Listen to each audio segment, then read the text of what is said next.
càrrec d'en Salvador Fulleras, el secretari de l'associació AGOE. Moltes gràcies, Salvador. Hola, gràcies.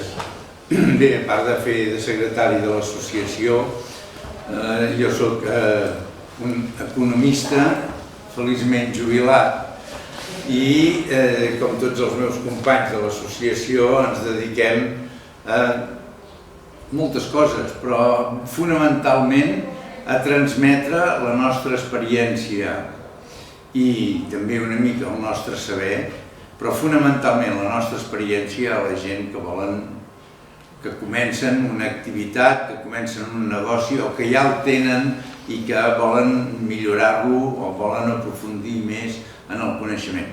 Dintre d'AGOE hi ha advocats, hi ha economistes com jo, directors de banca, empresaris, enginyers, en fi, som un cúmul de persones que ens dediquem de manera altruista a aquesta activitat.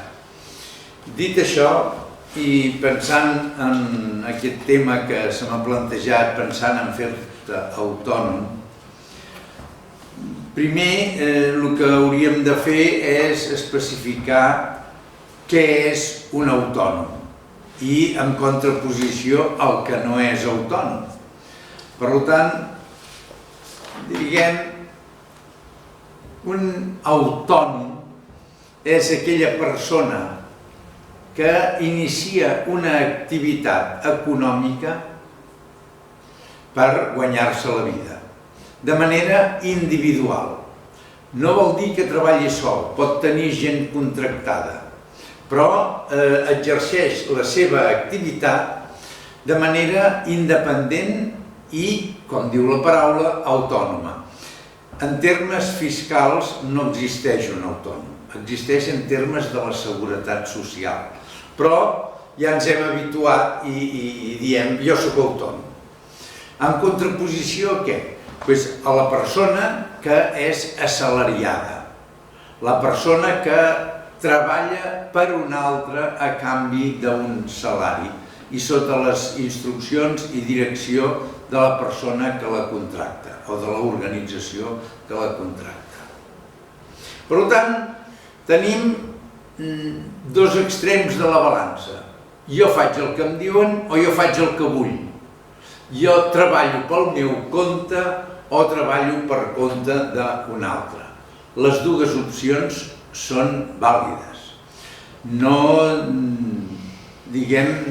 va una en detriment de l'altra. El que passa és que avui en dia hi ha un canvi important a la societat i han desaparegut les empreses amb mà d'obra intensiva, que ocupen a molta gent. Per tant, és més difícil trobar feina. Trobar feina per ser contractat. Amb la qual un diu, si no trobo feina em poso pel meu compte. Anem a veure. Tot és lloable i moltes vegades les decisions que prenem són més motivades per la necessitat que no pas per la voluntat. Però, dit això, anem a veure 10 motius per no ser autònom. Ja que pensem en fer-nos autònom, doncs anem a posar la contraposició. Per què hem de ser autònoms? Jo us donaré 10 motius per no ser-ho. Primer motiu, incertesa financera. Què vol dir això? Perquè jo no sé el que ingressaré.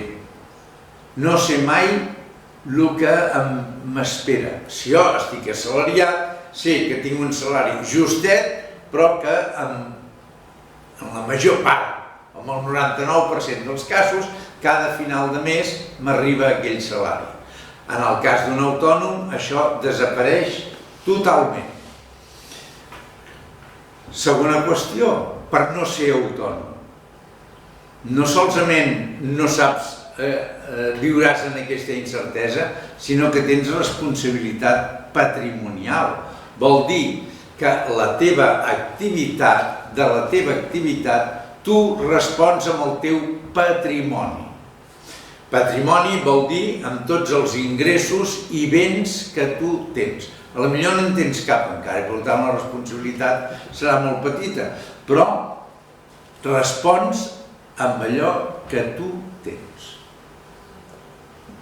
Tercer motiu, s'ha d'anar a buscar clients.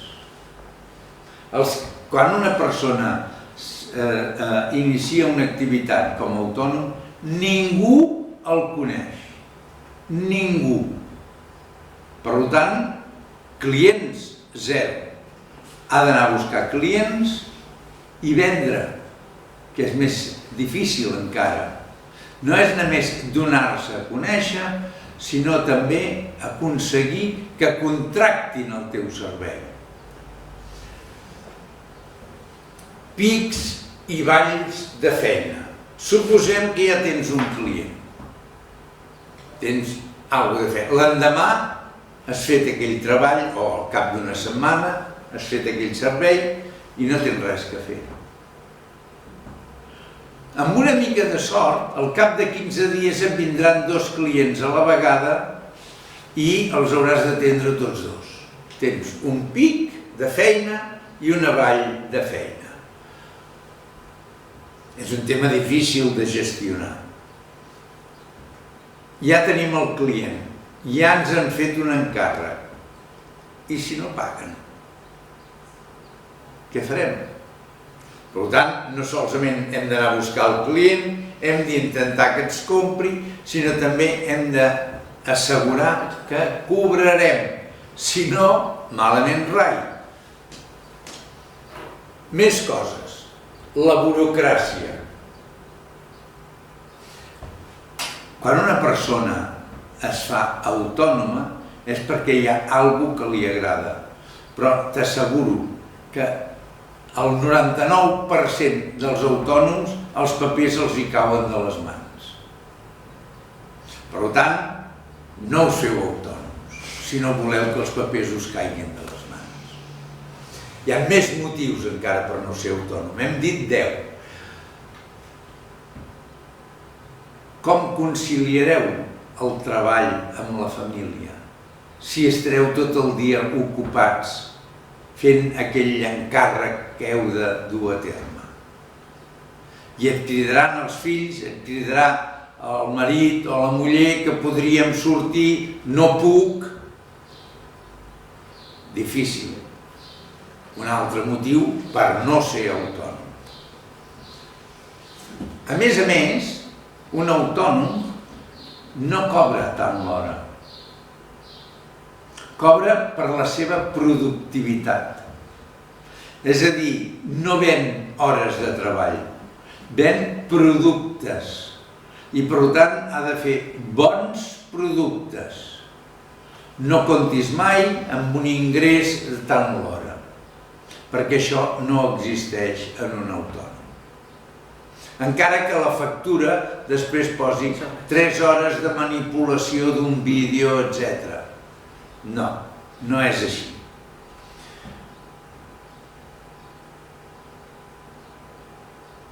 A veure, un autònom pot posar el preu que vol, però normalment cobra menys que no pas la competència. Perquè la competència ja està arrelada i l'autònom comença. Per tant, a l'hora de posar preu a la seva activitat, més aviat tendirà a la baixa. I finalment, l'autònom. No us hi poseu, perquè haureu de ser una persona orquestra. Haureu de vendre, haureu de produir, haureu d'administrar, haureu de gestionar, haureu de cobrar, haureu de pagar i haureu de fer vida de família també. Moltes coses. Jo us desaconsello fer-vos autònom. Hauràs d'anar als bancs a barallar-te perquè te donguin finançament. Sí. Que et permetin... Però bueno, anem a mirar les coses des d'un altre punt de vista, més apassionant. i us donaré 10 motius per fer-vos autònom. Llibertat i autorealització. Faig el que m'agrada. Faig allò que m'apassiona. Si a mi m'agrada treballar la fusta, no és el mateix treballar en una fàbrica de mobles en sèrie, que em passaré el dia davant d'una serra tallant tableros per IKEA. Per més bé que em paguin amb aquesta empresa, seré un esclau lligat allí a la màquina i cada dia tallant peces de la mateixa vida. On està la llibertat aquí? On està l'entusiasme per fer allò que m'agrada? Per més que m'agradi tallar la fusta bé a mida.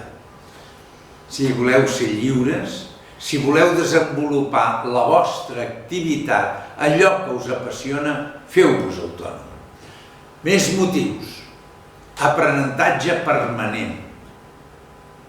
És a dir, l'autònom no és, i ho dic sense detriment de ningú, no és com el funcionari que té la pauta marcada cada dia de 8 a 3 amb els mateixos papers que van entrant i sortint, entrant i sortint i entrant i sortint. És una acció molt lloable, però és la més contrària al que desenvolupa un autònom. Un autònom ha d'aprendre permanentment, ha de tenir interès en conèixer noves coses, en estar al corrent de tot.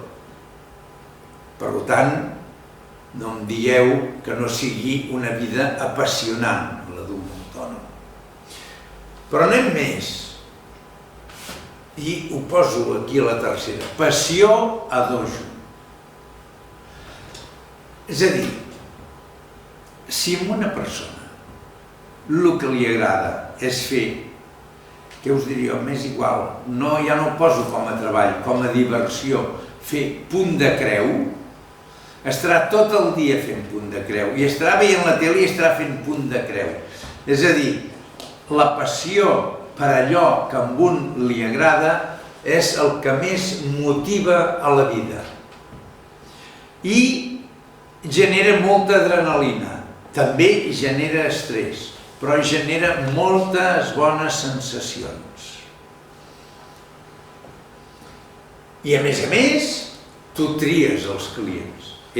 Quan pots, però tu tries. A la mesura que et vas implementant en el mercat, tu pots dir, aquest client no m'interessa, per A o per B, perquè paga poc, perquè és molt exigent i no té en consideració que a mi m'agrada fer un treball ben acabat, ho vol de qualsevol manera, o perquè és un client que no paga, etc.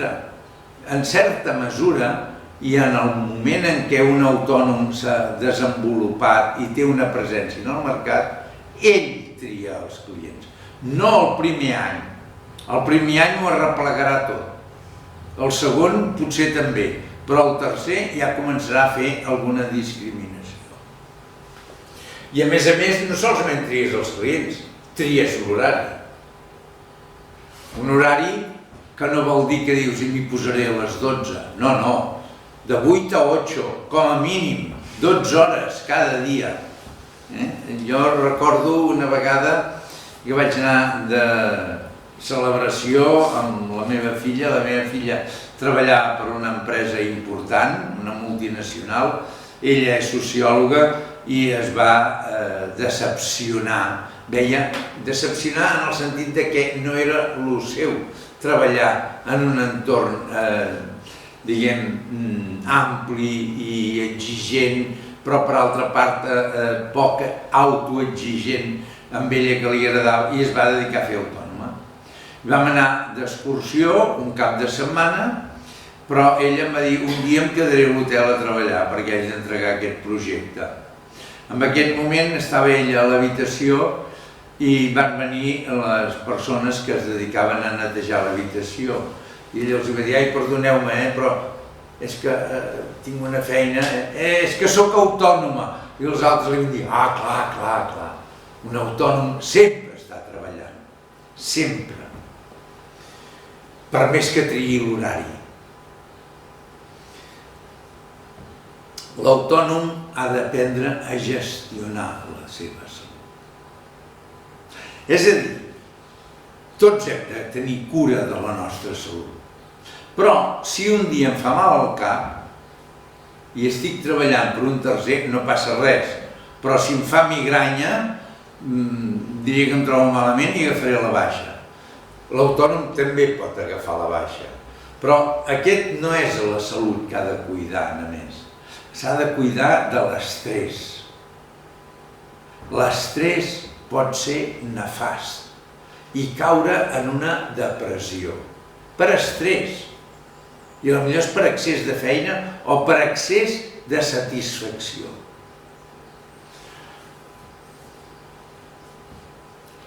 Jubilacions o minijubilacions a la carta. De tant en tant ens podrem prendre alguna petita llicència. També us ho asseguro. Feu-vos autònom i podreu fer un viatge quan ningú viatja. I agafar-vos 3 dies de festa, havent treballat tota la Setmana Santa, però després agafo 3 dies i ens en anem a la muntanya. O ens en anem, jo què sé, a la costa. Hi haurà més flexibilitat que no pas la rigidesa d'un calendari i d'un horari que ja està preestablert per tot l'any. Vacances flexibles, més ben dit, inexistents, però no vol dir que no n'hi puguin haver. Diré més, quan un autònom ja està consolidat i en presència en el mercat, que no li sobra la feina, però que tampoc li falta massa, el que ha de fer de tant en tant és agafar-se uns dies de vacances. Jo no diré tot el mes, però sí agafar-se una setmana i trencar en la rutina. Vacances flexibles, doncs. Ja va bé també, perquè t'estalvies les multituds, t'estalvies les caravanes, trobes ocasions més bé de preu, no està malament. L'autònom està condemnat, i ho dic amb el bon sentit de la paraula, a ser creatiu, a ser innovador, a transmetre, a vendre valor afegit. I per això ha d'estar en contacte permanent amb gent creativa, amb gent que afegeix valor i amb gent que aporta coses noves a la societat. Això és apassionant. És molt més apassionant que la feina rutinària. Soc un fuster i faig uns mobles diferents del que fa el mercat. Lluito per introduir-los en el mercat. No és el mateix que treballar en una fàbrica de fustes que tallen, es passen tot el dia tallant tableros a la mateixa mida o a mides diferents. Per altra part, també, en contraposició al que hem dit abans, hi ha més possibilitat de conciliar la vida familiar i laboral. És a dir, l'autònom té molts avantatges, però ha de tenir una qualitat, que és ser disciplinat amb ell mateix. Si és disciplinat, conjugarà els moments bons i els moments dolents, però podrà viure d'una manera més lliure que no pas si un no és autònom. Per tant, són 10 motius prou apassionants per fer-se autònom. I són els motius que hem de mirar perquè normalment una quantitat important de la població activa haurà d'exercir la seva activitat com a persona autònoma. I un cop hem triat entre aquestes dues opcions, fer-me autònom o no fer-me autònom, i triem fer-me autònom, què haig de fer? Mireu, un autònom, per més que li agrada, el primer que ha de descobrir és què és allò que li agrada, què és allò que l'apassiona, quina és aquella activitat que li fa perdre el món de vista, que li passen les hores sense donar-se en compte. Però, posats a llançar-nos a la piscina, abans hem de mirar si a la piscina hi ha aigua. No fos cas que, motivats per la nostra il·lusió, caiguéssim en un pou sense fons. I això com se fa? Bé, amb tècnica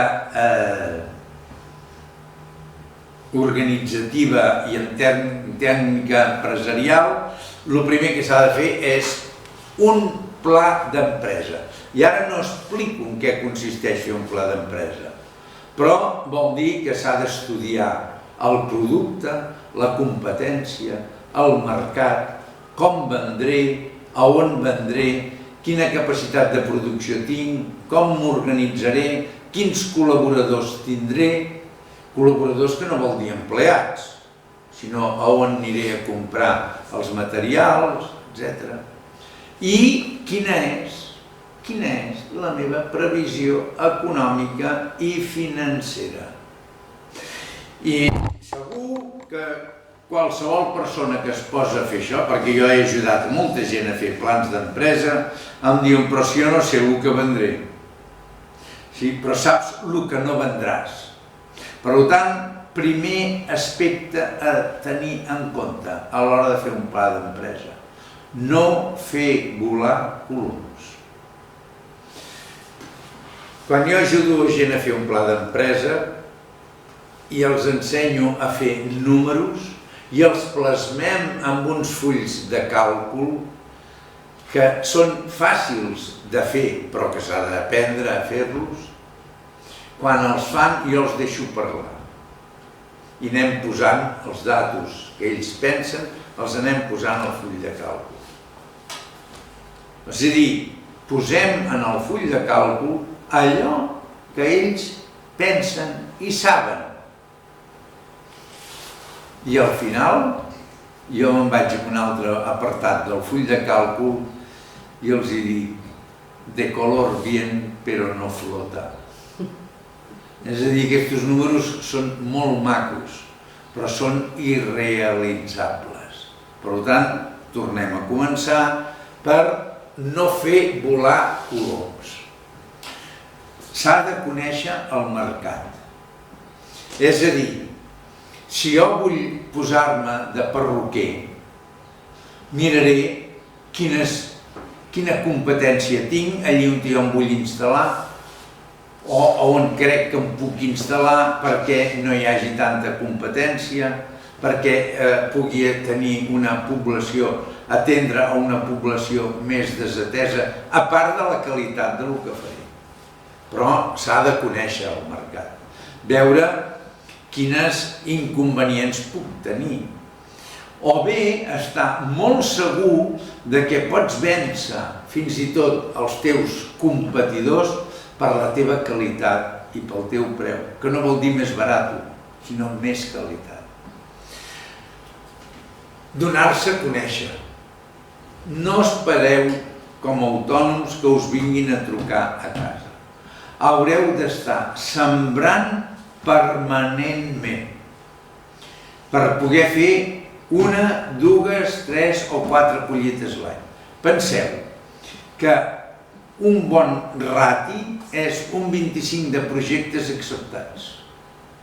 Per tant, haureu de fer molts projectes, molts pressupostos, no us donaran resposta i al cap de 2 anys a la millor trucaran a la vostra porta. Tot això no és una teoria, això ho tinc molt comprovat fent el seguiment, ja veieu, d'un aspecte molt concret de la meva filla. Vull dir, són 3, 4 o 5 anys per dir que em començo a guanyar decentment la vida. Per tant, haurem de veure quina és la nostra capacitat de resistència. Més coses. Si hem de veure quina és la nostra capacitat de resistència, haurem de veure amb quins mitjans comptem. Mitjans econòmics, mitjans financers, que no tot és demanar diners al banc. Potser hem de passar un període relativament llarg apretant-nos el cinturon o anant a camalar-nos a la nostra tieta que té un raconet allí perquè ens deixi 4 dinerets per anar aguantant i que ja els hi tornarem. Mai, però ja els hi tornarem. Per tant, hem de tenir present que en el nostre pla d'empresa, el pla econòmic i financer és un element essencial. En altres cursos de formació que faig, explico fins i tot com una empresa o un autònom es pot guanyar bé la vida i en moments determinats no tenir un duro al calaix. Però bé, ara no es tracta d'explicar això. Però això és real com la vida mateixa. Per tant, quant temps podrem aguantar sense beneficis? O quant temps podrem aguantar no arribant ni a 1.000 euristes, 500 euros al mes? Primer que un autònom no té salari, però el rendiment, que és ingressos menys despeses, és el que em pertany, però a la millor això només m'adona per 500 euros al mes de promig, perquè a la millor un mes podré treure 800, però l'altre només 300. I per tant, el més important de tot i que ens ajudarà a planificar bé el nostre futur és fer la previsió econòmica i financera. Serà per la meva deformació professional, però és importantíssim. I és possible fer-ho. És possible fer-ho. I recomano a tothom qui es vulgui fer autònom que recorri els serveis que hi ha avui en dia, públics i privats, per no parar de formar-se. I un últim consell.